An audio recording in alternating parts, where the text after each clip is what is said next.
Welcome to The Explainer. Today, we're unpacking a truly fascinating collision of ancient doctrine and modern tech. We're doing an in-depth explainer of a conservative Christian resource known as the Kingdom Perspective Encyclopedia. Whether you're already deeply familiar with conservative theology, or you're just curious about how modern artificial intelligence is being used to organize complex religious frameworks, this is going to be incredibly insightful. We're going to break down exactly how this massive AI-powered platform organizes its worldview and the technology that drives it. Here is our roadmap for today. First, defining the kingdom perspective. Second, looking at God-centered versus human-centered faith. Third, we'll hit the key foundation page themes. And finally, those AI-powered study tools. Okay, let's dive into this. With Section 1, defining the kingdom perspective. Before we even look at the tech, we really have to understand the foundational ideology and the sheer scale of this resource. To give you a sense of that scale, the search function on the platform indexes exactly 1,000 published entries. That's massive, right? This isn't just a brief pamphlet or some small blog. It's a comprehensive, systematically organized database.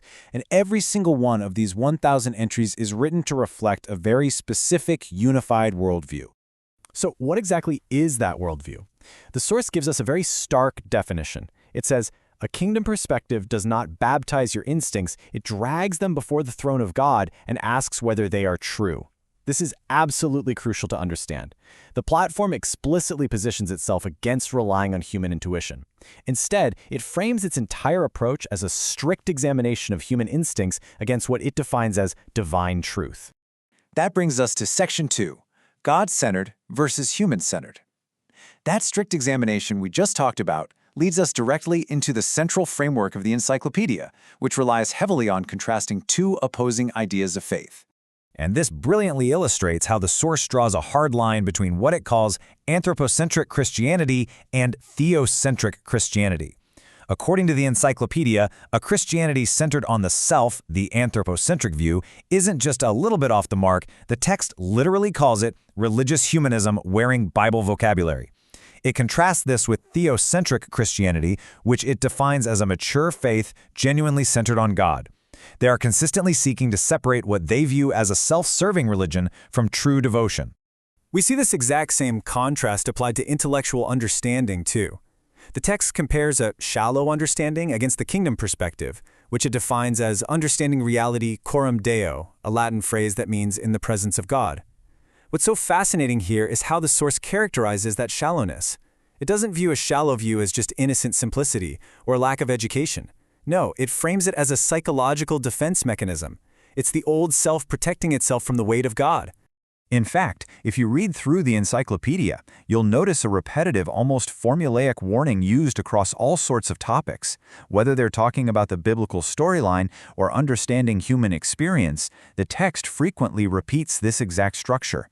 If it does not bring you before God, it has become another human-centered theory. This constant repetition really reinforces the strict boundaries of their framework. They leave no room for interpretations that center on human benefit rather than divine authority. All right, Section 3, key foundation page themes.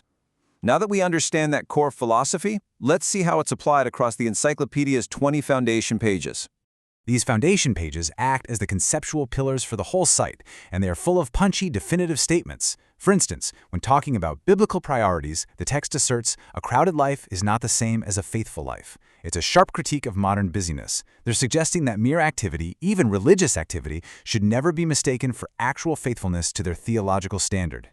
It also takes a very provocative stance on everyday human emotions. On the topic of complaining, the encyclopedia says this, complaint is the soul's courtroom where God is quietly placed on trial. Think about that. It interprets the human act of complaining not just as venting about bad circumstances, but as a subtle form of rebellion against divine sovereignty. To make sense of human history and reality, these foundation pages rely on a specific chronological framework of the biblical storyline. It moves through 4 distinct stages: creation, fall, redemption, and consummation. And, keeping with that strict formula we discussed earlier, the source notes that if studying this very storyline doesn't explicitly bring the reader before God, well, it just becomes another human-centered theory. The focus is always on the divine over the academic. Now, what's really interesting about this slide is how systematically the encyclopedia translates broad psychological and spiritual concepts into its rigid framework. Take Christian imagination. It's totally binary. It either serves truth or rehearses idolatry. An eternal perspective dictates that the temporary, meaning our current lives, must be governed entirely by the eternal. And the creator-creature distinction addresses human misery by claiming it's worsened by the creature wanting to live as though it were God. Everything is categorized with stark clarity. Which brings us to how the source views the integration of knowledge. It boldly claims philosophy without scripture becomes speculation, application without theology becomes religious advice with no spine. They're arguing that deep theology and doctrine are absolutely required for practical, everyday life. Without that theological backbone, they believe practical advice is fundamentally weak. So, we've spent some time understanding the abstract foundational theology, the why of the Encyclopedia. But now we really need to ask, how does this intense, specific perspective actually translate into a functional, modern website?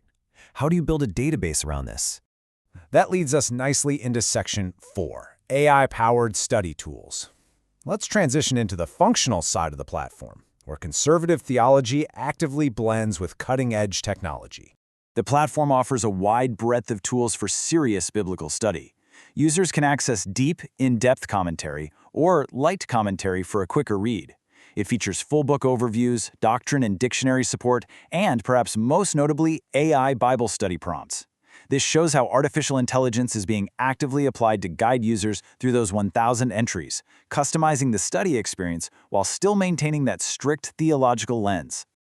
And this is where it gets incredibly sophisticated. The platform doesn't just display text on a screen. Every single Kingdom Perspective page includes what is called a JSON sidecar. Think of it as machine-readable code running right alongside the ancient theology. This structured data allows all this rich, complex philosophical text to be easily indexed, searched, reused, and fed into future AI tooling. They are essentially making their theology highly programmable. Because it's designed as a ministry and teaching tool, the licensing is very specific. The content is entirely free to download, print, and use for personal study, teaching, and church ministry. You can share it with attribution. However, under its Creative Commons license, there is absolutely no commercial use allowed, and you cannot alter the content. The creators want the material distributed widely, for sure, but they strictly protect the integrity of the original text. Let's move to and see how this builds toward their ultimate overarching goal: whole life worship. The text summarizes it perfectly. Worship is not a compartment. It is the creature's whole response to God. The platform is designed so that every single entry pushes the reader toward this all-encompassing response. So the crucial point is this fascinating intersection we are looking at. On one hand, we have an incredibly rigid ancient theological framework that demands human instincts be dragged before divine authority. On the other hand, we have highly adaptable modern AI and structured JSON data being used to index and deliver that exact framework. It leaves us with a compelling question to consider. As platforms like the Kingdom Perspective Encyclopedia evolve, how will AI-driven tools continue to shape and perhaps even accelerate the future of highly specialized theological study? It's a space where ancient doctrine and future tech are merging in real time. Thank you so much for joining me for this explainer.